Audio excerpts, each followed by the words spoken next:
Hello दोस्तों, इस channel help PP में आप सभी का स्वागत है। दोस्तों, बहुत समय से लोग इसका इंतजार कर रहे थे। उत्तर प्रदेश विधान परिषद सचिवालय लखनऊ से भी विज्ञप्ति आई है, जिसके अंदर विभिन्न पदों में आपकी विज्ञप्ति मांगी है। पूर्ण विज्ञप्ति मेरे पास आ गई है, तो पूर्ण विज्ञप्ति में वर्णन जो भी है इसको हम आगे देखेंगे। देखिए, इसमें लिखा क्या है। ये विज्ञप्ति जो रहेगी, ये निम्नांकित जो यहाँ पर पोस्टें दी हुई हैं, इनको मैं एक बार आपको पोस्टें दिखा दूँ, उन पर रहेगी, जिसमें विभिन्न आपकी पोस्टें हैं, जैसे आपकी समीक्षा अधिकारी, अपर निजी सचिव, वित्त लेखक, समीक्षा अधिकारी लेखा, शोध सहायक, सुरक्षा सहायक महिला, संपादक, विशेष कार्याधिकारी, प्रकाशन अनुसेवक। ये क्या है, इन सब की बातें अभी देखेंगे आने वाली इस वीडियो के अंत तक बने रहिएगा। चैनल में नए हैं, चैनल को लाइक सब्सक्राइब शेयर कर लीजिए, बेल आइकन को दबा लीजिएगा। देखिए, यहाँ पर पहला तो है कि यहाँ पर जो ऑनलाइन आवेदन स्टार्ट हो रहे हैं वो 18 सितंबर यानी आज से ऑनलाइन आवेदन प्रारंभ हो जा रहे हैं। और परीक्षा हेतु रजिस्ट्रेशन की अंतिम तिथि है 12 अक्टूबर। तो लास्ट डेट है 12 अक्टूबर, स्टार्टिंग डेट है 18 सितंबर। ठीक है, ऑनलाइन शुल्क जमा करने की है 13 सितंबर। इस चीज़ को ध्यान रखिएगा, ये दो डेट्स आप याद रखिएगा बिल्कुल। इसके बाद महत्वपूर्ण सूचना इन्होंने लिखी हुई, इस विज्ञापन में सम्मिलित समस्त पदों के लिए पृथक पृथक आवेदन पत्र प्रस्तुत किया जाना है। अगर आप समीक्षा अधिकारी भरते हैं तो आपको अलग, अगर आप अपर निजी सचिव भरते हैं तो आपको अलग, इस प्रकार से वृत्त करते हैं तो आपको अलग। हर पोस्ट के लिए आपको अलग अलग आवेदन पत्र देना पड़ेगा और अलग अलग शुल्क जमा करना पड़ेगा। ठीक है, दूसरा डाउट बच्चों को रहता है शैक्षिक अर्हताओं से रिलेटेड। इसमें साफ साफ लिखा गया है कि इस विज्ञापन में सम्मिलित पदों हेतु निर्धारित शैक्षिक अर्हताओं को प्राप्त करने हेतु यदि कोई अभ्यर्थी अंतिम वर्ष की परीक्षा में सम्मिलित हो रहा है तो वह भी आवेदन करने का पात्र है, किंतु प्रारंभिक परीक्षा की तिथि तक उक्त अर्हता में उत्तीर्ण होने से संबंधित प्रमाण पत्र, अंक पत्र प्राप्त हो जाना आवश्यक है। कहने का अर्थ यह है कि जो आपकी आवेदन पत्र की जो अर्हता है, अगर आपने जैसे ग्रेजुएशन मांगा है और लास्ट ईयर में है तो ग्रेजुएशन में है, तो अगर आप लास्ट ईयर में हैं और आपका भी रिज़ल्ट नहीं आया है, बट रिज़ल्ट नहीं आया भर सकते हैं, बट आपका जो रिज़ल्ट की डेट है वो आपकी प्री एग्ज़ाम की डेट से पहले हो जानी चाहिए। प्री एग्ज़ाम की जो डेट अभी निर्धारित करी जाएगी उससे पहले अगर आपका एग्ज़ाम हो जाता है तो आप इसको क्वालिफाई हो जाएंगे, मतलब आप इस एग्ज़ाम के लिए एलिजिबल होंगे, आप इस एग्ज़ाम को दे सकते हैं। प्रारंभिक परीक्षा से संबंधित आवेदन पत्र के साथ किसी प्रकार के शैक्षिक अभिलेखों की प्रतियां संकलन किया जाना अपेक्षित नहीं है। ठीक है, नेक्स्ट में है फोटो हस्ताक्षर ऑनलाइन मोड, सब ऑनलाइन मोड पे होगा। बैंक से शुल्क जमा करने की अंतिम तिथि अभ्यर्थियों द्वारा निर्धारित शुल्क जमा करने की स्थिति में ही उनका आवेदन पत्र स्वीकार किया जाएगा। जब कंप्लीट फीस दे देंगे तभी आपका सारा ये प्रोसीजर रहेगा, जो नॉर्मल हर में रहता है, सब में यही है। ठीक है, कैसे करना है, प्रथम स्तर पे क्या होगा, वेबसाइट में जाके अप्लाई करेंगे, कैसे करना है अगर आप लोग चाहते हैं तो आप लोग बता दीजिएगा, एक डेमो हम आपको दे देंगे। वैसे यहाँ पर पूरा लिखा हुआ है इस विज्ञप्ति में, और विज्ञप्ति के रिगार्डिंग मैं आपको नीचे लिंक दे दूँगा कहाँ से विज्ञप्ति आई, आप इसे जाके देख सकते हैं। ठीक है, और अब यहाँ पर बात करते हैं आवेदन शुल्क की। आप देख सकते हैं आवेदन शुल्क की प्रक्रिया के प्रथम चरण में कार्रवाई। देखिए, ये प्री फेज के लिए आवेदन शुल्क है, इस चीज़ को ध्यान रखिएगा। द्वितीय चरण के लिए दिए गए निर्देशानुसार आवेदन शुल्क का भुगतान किया जाएगा। ठीक है, ये पहले प्री का है, और दोबारा से जब आप अगर मेंस क्वालिफाई प्री क्वालिफाई कर लेते हैं तो मेंस के लिए दोबारा से फ़ीस कलेक्ट की जाएगी। तो यहाँ पर जो फीस का स्ट्रक्चर है आप उसे भी एक बार नज़र रख लीजिए। इसमें जो यूआर सामान्य श्रेणी के जो लोग हैं उनके लिए 1050 रुपये फ़ीस रखी गई है। अन्य पिछड़ा वर्ग के लिए 1050 रुपये, अनुसूचित जाति के लिए 800 रुपये, अनुसूचित जनजाति के लिए 800 रुपये, आर्थिक रूप से कमज़ोर वर्ग के लिए 1050 रुपये। दिव्यांगजन कोई शुल्क दे नहीं है, केवल ऑनलाइन प्रक्रिया शुल्क 50 रुपये दिया जाएगा। ठीक है, स्वतंत्रता संग्रामी क्रमांक 1 तथा 5 तक उल्लेखित अपने मूल श्रेणी के अनुसार, जिस भी श्रेणी में है स्वतंत्रता सेनानी जिस भी मूल श्रेणी में है, महिला भी वही रहेगा, तदैव है, और भूतपूर्व सैनिक भी तदैव है। तो जो शुल्क 1 से लेकर 5 तक इन श्रेणियों में रखा गया है वही शुल्क आपको देना पड़ेगा, मतलब 1050। अगर जनरल से है कोई, अगर अन्य पिछड़ा वर्ग है तो 1050, अनुसूचित जाति है तो 800, अनुसूचित जनजाति है तो 800, आर्थिक रूप से कमजोर वर्ग है तो 1050 रुपये। सिर्फ दिव्यांगजन यहाँ पर हैं, देखिए आप देख सकते हैं, सबको अपनी मूल श्रेणी के अनुसार ही देना पड़ेगा, दिव्यांगजन को छोड़ के। ऐसे अभ्यर्थी जिन्हें उत्तर प्रदेश लोक सेवा आयोग, उत्तर प्रदेश अधीनस्थ चयन आयोग तथा किसी अन्य आयोग द्वारा डिबार किया गया है तो वो इस परीक्षा में देने के लिए एलिजिबल नहीं है। ठीक है, तो ध्यान रखिएगा। अब बात करते हैं जो पोस्ट हैं कितनी हैं। समीक्षा अधिकारी के लिए आप देख सकते हैं यूआर की जो पोस्ट है, टोटल रिक्तियाँ समीक्षा अधिकारी के लिए 19 हैं और यूआर के लिए 10, अन्य पिछड़ा वर्ग 5, अनुसूचित जाति 3, अनुसूचित जनजाति 0 और कमजोर वर्ग के लिए 1 है। ठीक है, अपर निजी सचिव 23 वैकेंसीज हैं, 23 वैकेंसीज हैं टोटल, 10 अनारक्षित, 5 पिछड़ा वर्ग, 5 अनुसूचित जाति और 2 आर्थिक रूप से कमजोर वर्ग। वित्त लेखक ये 9, 6, 2, 1, ठीक है। समीक्षा अधिकारी लेखा 1 ही है। जनरल के लिए शोध सहायक 3, 2 जनरल, 1 अन्य पिछड़ा वर्ग। सुरक्षा सहायक 5 हैं, 4 जनरल, 1 आर्थिक रूप से। सुरक्षा सहायक 1 है, वो भी 1 महिला, जो सुरक्षा सहायक महिला में है 1 ही है।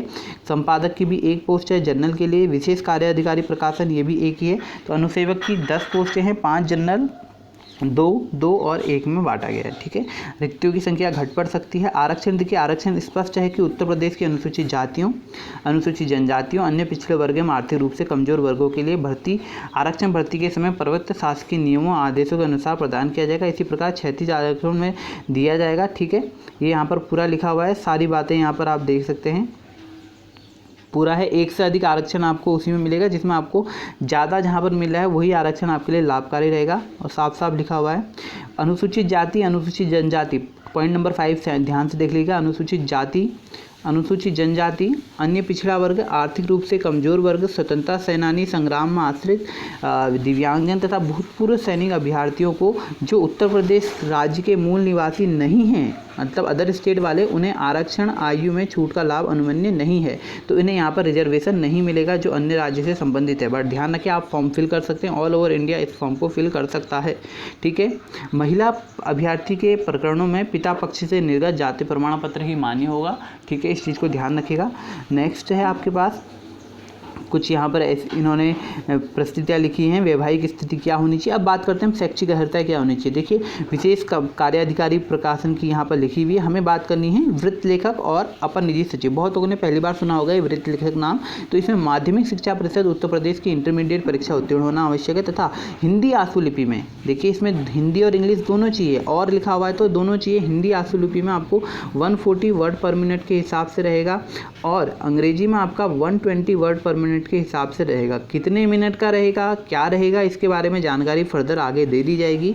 कौन सा फॉन्ट क्या रहेगा, ये सारी जानकारी आगे दे दी जाएगी। तो हिंदी में 140, अंग्रेजी में 120, दोनों की आपके पास होनी चाहिए, 12th होना चाहिए। दूसरा है हमारे पास, हमारे लिए इंपॉर्टेंट एक है अपर निजी सचिव। अपर निजी सचिव भारत की विधि द्वारा स्थापित किसी विश्वविद्यालय से स्नातकोपाधि, तो मतलब ग्रेजुएशन होना चाहिए, प्लस हिंदी आशुलेखन में आपके पास 80 शब्द प्रति मिनट और 25 शब्द, देखिए स्पीड तो ज़्यादा कुछ मांगी नहीं है, 80 शब्द प्रति मिनट और 25 शब्द प्रति मिनट के हिसाब से स्पीड मांगी है। बट आपके पास कंप्यूटर का सर्टिफिकेट होना चाहिए, जो है CCC का, अमूमन सबके पास होता ही है CCC का सर्टिफिकेट। तो CCC से निर्धारित पाठ्यक्रम के अनुसार आपके पास CCC का फॉर्मेट में होना चाहिए, CCC का सर्टिफिकेट होना चाहिए। तो आपके पास 2 फॉर्म है, अपर निजी सचिव और आपके पास वृत्त लेखक, दोनों की मान्यता जो पात्रता है मैंने आपको बता दी है, ठीक है। इसके बाद समीक्षा अधिकारी है, देखना चाहते हैं तो आप वीडियो को पॉज करके देख सकते हैं, जिसकी जो इंपॉर्टेंट है।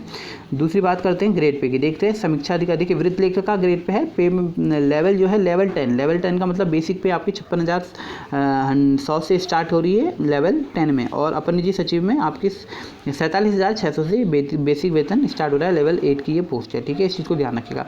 नेक्स्ट है अधिमान्य अर्हताएं, जो सब में रहती हैं, भारत का नागरिक हो, प्रादेशिक जो अधिमान्य अर्हताओं में अगर आपके पास NCC है, NSS है, तो उससे थोड़ा सा आपको प्रमाण पत्र में आगे मिल सकता है। NCC की बात करी गई है, प्रादेशिक सेना में न्यूनतम सेना में काम किया हो, या NCC की बात करिए किसी खेल में राज्य का प्रतिनिधित्व करा हो। NSS में इसमें कोई अधिमान्य अर्हता नहीं है, मात्र NCC, और अगर किसी आप खिलाड़ी हैं जिसमें आपने राज्य को प्रतिनिधित्व करा हो या प्रादेशिक सेना में कार्य करा हो, ठीक है। शारीरिक स्थिति वैसी है। आयु सीमा आप देख सकते हैं, न्यूनतम आयु 30 वर्ष रखी गई है सबसे पहले वाले के लिए, अन्य के लिए 20, 21, 22 आप देख सकते हैं सबके लिए। हमारे लिए वृत्त लेखक है तो 22 से 40, और अपर निजी सचिव 21 से 40 इसमें रखी गई है आयु, ठीक है, जो एज लिमिट रखी गई है, ठीक है। नेक्स्ट फर्दर इसमें जो बातें करी गई हैं आप इसे देख सकते हैं।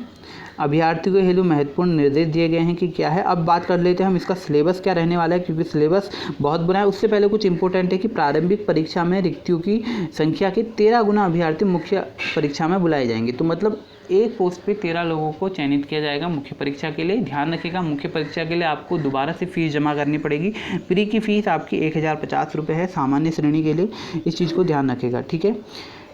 नेक्स्ट है आपके पास सामान्य आप इन सबको अगर चाहें तो मैंने बताया कि आपको लिंक प्रोवाइड करा दी जाएगी, आप उसे पढ़ लीजिएगा। फ़ोटो किस तरीके से होनी चाहिए, इसको ध्यान रखिएगा। फ़ोटो कुछ इस तरीके से होनी चाहिए, नीचे सिग्नेचर फ़ोटो एक ब्लॉग में बना होना चाहिए पूरी प्रोसीजर। और जो सर्टिफिकेट्स का फॉर्मेट है वो कैसा होना चाहिए ये भी यहाँ पर इन्होंने मेंशन करा है, तो इस चीज़ को बिल्कुल ध्यान से रखिएगा। अगर नहीं है तो उसी प्रकार से अपने आप को ढालिएगा कि इसी प्रकार से बनाने हैं। जो भी है प्रोसीजर पूरा आप देख सकते हैं इसमें। नेक्स्ट है फर्दर इसका सिलेबस काफ़ी इंपॉर्टेंट है। देखिए सिलेबस प्रारंभिक परीक्षा हेतु योजना पाठ्यक्रम अनुसेवक के पद को छोड़ के, मतलब अनुसेवक सबसे लास्ट में था, उसको पद को छोड़ के सारे में जो प्री का फेज़ है, प्री का फेज़ सेम है, ऑप्शनल आधार पर रहेगी। टोटल नंबर 100 रहेंगे और प्री में सबसे पहले आएगा आपका सामान्य अध्ययन जो जनरल जीएस होता है, और देन सामान्य हिंदी। तो प्रश्नों की संख्या 50-50 रखी गई है, हिंदी और सामान्य इसमें रखा गया है। 100 प्रश्न हैं 100 नंबर के और 120, मतलब 2 घंटे का एग्ज़ाम है। हिंदी और आपका जीएस के इसमें क्वेश्चन आएंगे। सामान्य अध्ययन के अंदर क्या है, सामान्य विज्ञान है, नॉर्मल सा भारत का इतिहास, भारत के राष्ट्रीय आंदोलन, भारतीय राजतंत्र, अर्थव्यवस्था, संस्कृत, भारतीय कृषि, वाणिज्य, व्यापार, जनसंख्या, पर्यावरण, नगरीकरण, विश्व भूगोल, आपका प्राकृतिक संस्थान, अद्यतन, राष्ट्रीय अंतर्राष्ट्रीय, महत्वपूर्ण घटनाक्रम, सामान्य बौद्धिक क्षमता, ये सारी चीज़ें रहेंगी। हिंदी में क्या है देखिए, विलोम शब्द, वाक्य, वर्तनी शुद्धि और अनेक शब्दों के लिए शब्द, तत्सम, तद्भव, पर्यायवाची शब्द हैं। ये आपका हिंदी का सिलेबस रहेगा। ये प्री का सिलेबस है, अनुसेवक को छोड़ के सारी पोस्टों में आपको सेम ही देखने को मिलेगा। अब बात करते हैं मुख्य परीक्षाओं के लिए अलग अलग निर्धारित करा गया है, अलग अलग पोस्ट के लिए। तो अपर निजी सचिव के लिए मुख्य जो आपकी मुख्य परीक्षा के लिए है, तो इसमें आप देख सकते हैं प्रथम चरण में वस्तुनिष्ठ आधार पर लिखित परीक्षा होगी, ये भी ऑप्शनल रहेगी। इसमें ऑप्शन आएंगे, वस्तुनिष्ठ रहेगी। इसके अंदर आपको हिंदी, जिसमें आपका हिंदी परिज्ञान, लेखन योग्यता देखी जाएगी 50 क्वेश्चन 50 नंबर के, सामान्य ज्ञान 50 क्वेश्चन 50 नंबर के, और सामान्य बुद्धि परीक्षण इसमें ऐड करा गया है जो 50 नंबर 50 क्वेश्चन के हैं। 2 घंटे में भी आपको करना है, तो टोटल मार्क्स हैं 150 और 150 नंबरों का आपका रहेगा। ठीक है, नेक्स्ट दूसरा इस चरण में होगा आपका आशुलेखन या टंकर परीक्षा, इसके साथ दी जाएगी। हिंदी का क्या सिलेबस है देखिए, प्रश्न पत्र के इस भाग में अभ्यर्थियों से हिंदी भाषा के ज्ञान, समझ, लेखन योग्यता से संबंधित प्रश्न पूछे जाएंगे जो इंटरमीडिएट लेवल के होंगे। और सामान्य अध्ययन में जैसे हमने पहले बताया उसी के आधार पर प्रश्न पूछे जाएंगे, जैसे समसामयिक घटनाएं, भारत से संबंधित ऐतिहासिक भौगोलिक तथ्यों की जानकारी, वैज्ञानिक, मतलब ओवरऑल सब कुछ पूछा जाएगा। सामान्य बुद्धि परीक्षण में आपके जो आपका रीजनिंग है उससे रिलेटेड क्वेश्चंस पूछे जाएंगे। तो ओवरऑल इसमें यही था पूरा यहाँ पर शोध सहायक, जो भी आप अगर आप देखना चाहते हैं फर्दर और किसी भी पोस्ट के लिए कि क्या क्वालिफिकेशन होनी चाहिए, क्या एलिजिबिलिटी और क्या आपका सिलेबस रहेगा, तो आप इसे देख सकते हैं।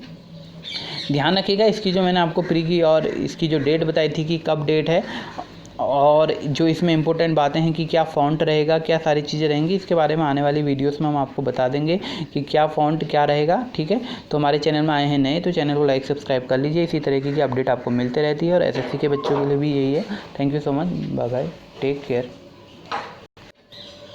अगर आप आए हैं चैनल में नए तो चैनल को लाइक सब्सक्राइब शेयर ज़रूर करिएगा और बेल आइकन को ज़रूर दबा लीजिएगा। Thank you so much.